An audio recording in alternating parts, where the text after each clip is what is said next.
بسم اللہ الرحمن الرحیم۔ امیر المومنین، کیا آپ نے مجھے پہچانا؟ ادھیڑ عمر کے ایک خوش شکل آدمی جن کا لباس گرد آلود تھا اور چہرے پر تھکان کے آثار نمایاں تھے۔ یہ الفاظ مسجد نبوی میں امیر المومنین حضرت عمر فاروق رضی اللہ تعالی عنہ سے مخاطب ہو کر کہہ رہے تھے۔ یہ فاروق اعظم رضی اللہ تعالی عنہ کی خلافت کا ابتدائی زمانہ تھا۔ خلافت کے بارے گراں نے آپ کو اس قدر سنجیدہ مزاج بنا دیا تھا کہ نئے ملنے والوں کو ان کے رویے پر سرد مہری کا گمان ہوتا۔ امیر المومنین نے ان صاحب سے رسمی انداز میں مصافحہ کیا تو انہیں شک گزرا کہ جناب عمر فاروق رضی اللہ تعالی عنہ نے انہیں پہچانا ہی نہیں، لیکن جیسے ہی ان کی زبان سے استفہامیہ لہجے میں یہ الفاظ ادا ہوئے، فاروق اعظم رضی اللہ تعالی عنہ نے ان پر ایک شفقت بھری نگاہ ڈالی اور یوں مخاطب ہوئے، ہاں خوب پہچانتا ہوں تمہیں۔ تم اس وقت ایمان لائے جب بہت سے لوگ کفر و شرک کی ظلمتوں میں بھٹک رہے تھے۔ تم نے اس وقت وفا کی جب لوگ بدعہدی کر رہے تھے۔ تم اس وقت آگے بڑھے جب لوگ پیچھے ہٹ رہے تھے۔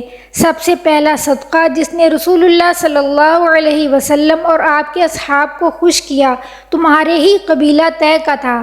امیر المومنین اتنا ہی کہہ پائے تھے کہ نووارد بے اختیار پکار اٹھا، بس امیر المومنین، بس میرے لیے یہی کافی ہے۔ یہ ملاقاتی شخص حضرت علی رضی اللہ تعالی عنہ تھے۔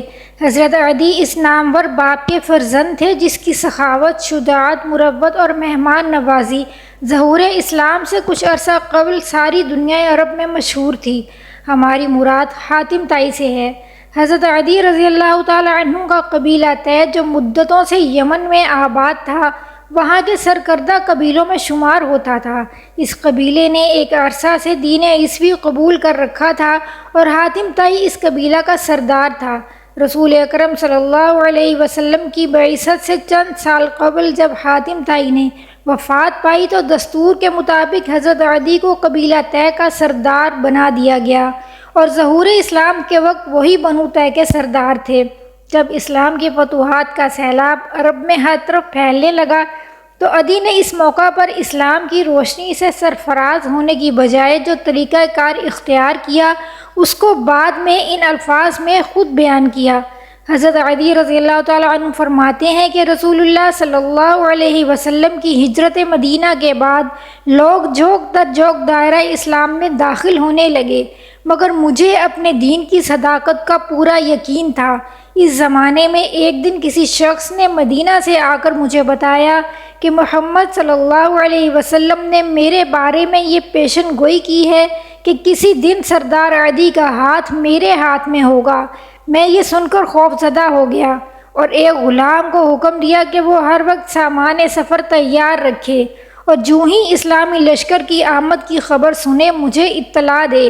ایک دن وہ غلام صبح سویرے میرے پاس دوڑتا ہوا آیا اور کہا کہ آقا محمد صلی اللہ علیہ وسلم کا لشکر بڑھتا چلا آ رہا ہے۔ میرے گھوڑوں پر بھی زینیں کسی ہوئی تھیں اور سامان سفر بھی بندھا ہوا تھا۔ میں نے اپنے اہل و عیال کو ساتھ لیا اور سیدھا شام کا رخ کیا جہاں میری عیسائی برادری آباد تھی۔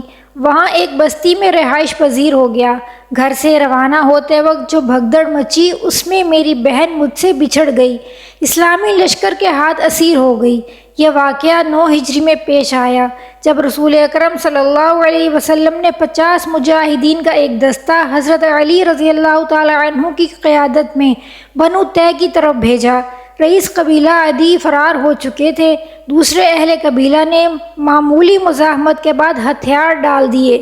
تمام قیدیوں کو مال غنیمت سمیت مدینہ پہنچا دیا گیا۔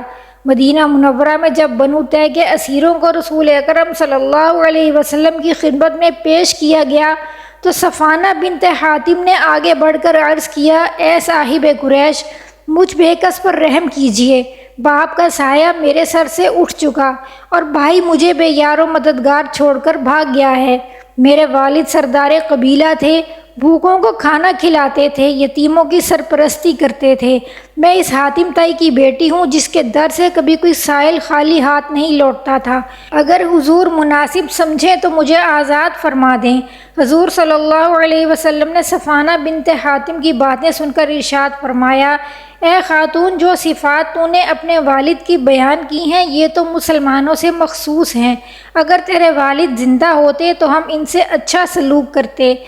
اس کے بعد آپ صلی اللہ علیہ وسلم نے صحابہ کرام سے مخاطب ہو کر فرمایا، اس عورت کو چھوڑ دو، یہ ایک نیک خصلت باپ کی بیٹی ہے۔ کوئی معزز شخص ذلیل ہو جائے اور کوئی مالدار محتاج ہو جائے تو اس کے حال پر ترس کھایا کرو۔ حضور صلی اللہ علیہ وسلم کے ارشاد کے مطابق صفانہ بنت حاتم کو رہا کر دیا گیا، لیکن وہ اپنی جگہ پر کھڑی رہیں۔ حضور صلی اللہ علیہ وسلم نے پوچھا کہ اب کیا بات ہے؟ صفانہ بنت حاتم نے عرض کیا کہ اے محمد صلی اللہ علیہ وسلم، میں جس باپ کی بیٹی ہوں اس کا یہ دستور نہ تھا کہ قوم مصیبت میں مبتلا ہو اور وہ چین کی نیند سو جائے۔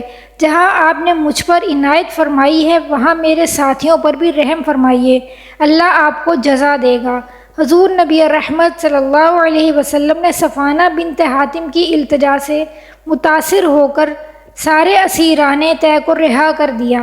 اس پر صفانہ بنت حاتم کی زبان پر بے اختیار یہ الفاظ جاری ہو گئے، اللہ آپ کی نیکی کو اس شخص تک پہنچائے جو اس کا مستحق ہو، اور اللہ آپ کو کسی بدطینت کا محتاج نہ کرے۔ جب حضور صلی اللہ علیہ وسلم نے صفانہ بنت حاتم کو رہا کرنے کا حکم دیا تو ساتھ ہی ارشاد فرمایا کہ ابھی وطن جانے میں جلدی نہ کرو، جب یمن جانے والا کوئی معتبر آدمی مل جائے تو مجھے اطلاع دو۔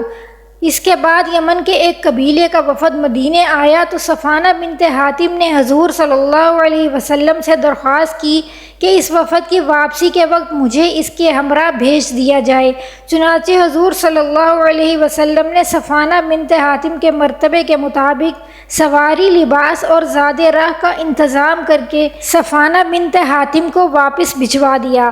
اپنی بہن سے ملاقات کو جناب علی رضی اللہ تعالی عنہ اپنے الفاظ میں اس طرح بیان کرتے ہیں کہ ایک دن جوشیہ میں ہمارے گھر کے سامنے ایک سانڈنی آ کر رکی۔ محمل میں ایک نقاب پوش عورت بیٹھی تھی۔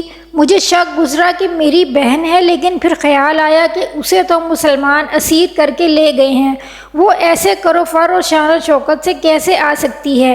اسی وقت محمل کا پردہ اٹھا اور یہ الفاظ میرے کان میں پڑے، ظالم بے رحم دھتکار ہے تجھ پر، اپنے اہل و عیال کو لے گئے اور حاتم کی بیٹی کو تنہا چھوڑ دیا۔ بہن کی باتیں سن کر میں سخت نادم ہوا اور بہن سے معافی مانگی۔ پھر سواری سے اتر کر جب کچھ دیر آرام کر چکی تو میں نے بہن سے پوچھا، صاحب قریش کیسا آدمی ہے؟ بہن نے جواب دیا، جس قدر جلد ہو سکے تم ان سے ملو، اگر وہ نبی ہیں تو ان سے ملنے میں سبقت کرنا تمہارے لیے سرخ روئی کا باعث ہوگا، اور اگر بادشاہ ہیں تو بھی یہ سبقت تمہارے قدر و منزلت کا وسیلہ ہوگی۔ میں نے بہن کی زبان سے یہ الفاظ سنتے ہی گھوڑے پر ذہن کسی اور سیدھا مدینے کا رخ کیا۔ جناب علی رضی اللہ تعالی عنہ سیدھے مسجد نبوی میں رسول اکرم صلی اللہ علیہ وسلم کی خدمت میں حاضر ہوئے۔ حضور صلی اللہ علیہ وسلم نے ان کا نام پوچھا اور پھر ان کا ہاتھ اپنے دست مبارک میں لے کر کاشانہ اقدس کی طرف روانہ ہوئے۔